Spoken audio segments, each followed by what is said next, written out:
Hi guys, இன்னைக்கு bread upma எப்படி பண்ணலான்னு பார்த்துடலாம். ஸோ நம்மக்கிட்ட இருக்க ப்ரெட்ஸ் எல்லாத்தையுமே ஃபர்ஸ்ட் ரோஸ்ட் பண்ணி பட்டரில் ரோஸ்ட் பண்ணி சைடாக எடுத்து வச்சிடணும். வீடியோவில் காமிக்கிற மாதிரியே. என்னடா ரொம்ப நாளாக காணும், திடீர்னு ஒரு வீடியோட வந்துட்டா அப்படின்னு பார்க்காதீங்க. கொஞ்சம் busy with kids and 2 kids தான், என் ஹஸ்பண்டும் கிட் தான். ஸோ அவங்களோட கொஞ்சம் பிஸியாக இருந்தேன். ஸோ எதுவும் குக் பண்ணல. வெரைட்டியாக என்ன பண்ணால் வீடியோ ஷேர் பண்ணலாமே, எதுக்கு ரொட்டீன் ஃபுட்ஸ் பண்ணுறதுன்னு சொல்லி எடுக்கலை.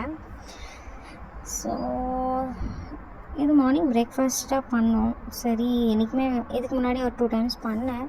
இதை தான் வீடியோவில் இல்லையே போட்டுடலாம், தெரியாதவங்க அட்லீஸ்ட் பார்த்து கற்றுப்பாங்க அப்படின்னு சொல்லி வீடியோ எடுத்தேன். இதோ இந்த மாதிரி தான் எல்லாத்தையும் ரோஸ்ட் பண்ணி எடுத்துடணும் கம்ப்ளீட்டாக. நம்மளுக்கு எவ்வளோ ஸ்லைஸஸ், என்னோடய ஹஸ்பண்ட்க்கும் எனக்கும் ஒரு 10 ஸ்லைசஸ் எடுத்துக்கிட்டேன்.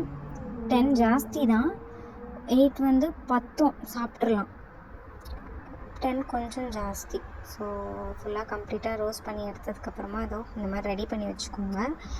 ஆயில் ஹீட் ஆகிட்டோம். ஹீட் ஆனதுக்கப்புறமா ஜிஞ்சர், கேஷ்யூஸ், க்ரீன் சில்லிஸ் இது எல்லாத்தையும் போட்டுக்கோங்க. கறி லீவ்ஸ் எல்லாமே போட்டு நல்லா ரோஸ்ட் ஆகட்டும். எந்த ஆல்ரெடி கேஷ்யூஸ் ரோஸ்டட் தான். ஸோ நான் ரொம்ப நேரம்லாம் ரோஸ்ட் பண்ணலை. ஸோ நல்லா ரோஸ்ட் பண்ணிவிட்டு ஆனியன்ஸ் எல்லாத்தையுமே ஆட் பண்ணிக்கோங்க. மஸ்டர்ட், ஜீரா இது எல்லாமே. ஜஸ்ட் உப்புமாக்கு நம்ம என்னெல்லாம் ஆட் பண்ணுவோம் அப்படியோ அந்த மாதிரி எல்லாத்தையும் ஆட் பண்ணிவிட்டு ஆனியன் ஸ்லைசஸ் நல்லா, ரொம்ப ஆனியன் வந்து ஃப்ரை ஆக வேண்டிய அவசியம் இல்லை. ஜஸ்ட் லைட்டாக பிங்க் ஷேட் வந்தாலே போதும். ஸோ அதுக்கப்புறமா கேப்சிகம் அண்ட் டொமேட்டோ ரெண்டுத்தையும் எடுத்துக்கோங்க. ரெண்டுமே சின்ன சின்னதாக கட் பண்ணி போட்டுட்டிங்கன்னா, டொமேட்டோ வந்து நம்மளுக்கு கொஞ்சம் நல்லா ஃப்ரை ஆகி ஒரு பேஸ்ட் கன்சிஸ்டன்சி வர வரைக்கும் ஃப்ரை பண்ணால் போதும். ஸோ நம்ம இதெல்லாம் போட்டுட்டு உடனே டர்மரிக் அண்ட் மஞ்சள், சால்ட், தனியா பொடி, அப்புறம் காரம், ஜீரா பொடி இது எல்லாத்தையும் ஆட் பண்ணிக்கலாம். ஃப்ளேவர்ஸ் இதெல்லாமே ஹோம்மேட் தான். நான் எதையுமே வந்து காரம் நான் வெளியிலேருந்து யூஸ் பண்ணது தான். ஸோ தனியா பொடி, ஜீரா இதெல்லாமே ஹோம்மேட் தான் நான் யூஸ் பண்ணுறேன்.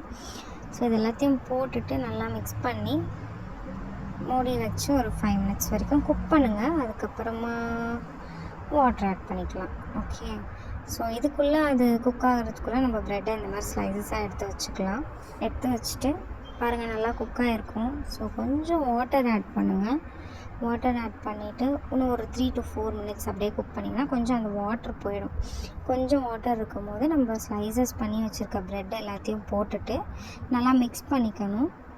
எல்லா ப்ரெட்டுக்குமே வந்து அது கம்ப்ளீட்டாக டச் ஆகிற மாதிரி நல்லா டாஸ் பண்ணி வச்சுக்கணும். டாஸ் பண்ணதுக்கப்புறமா ஃபைனல் டச் ஜஸ்ட் அந்த லெமன் இருக்கும், லெமனை ஸ்க்வீஸ் பண்ணிவிட்டு சர்வ் பண்ணிக்க வேண்டியதான்.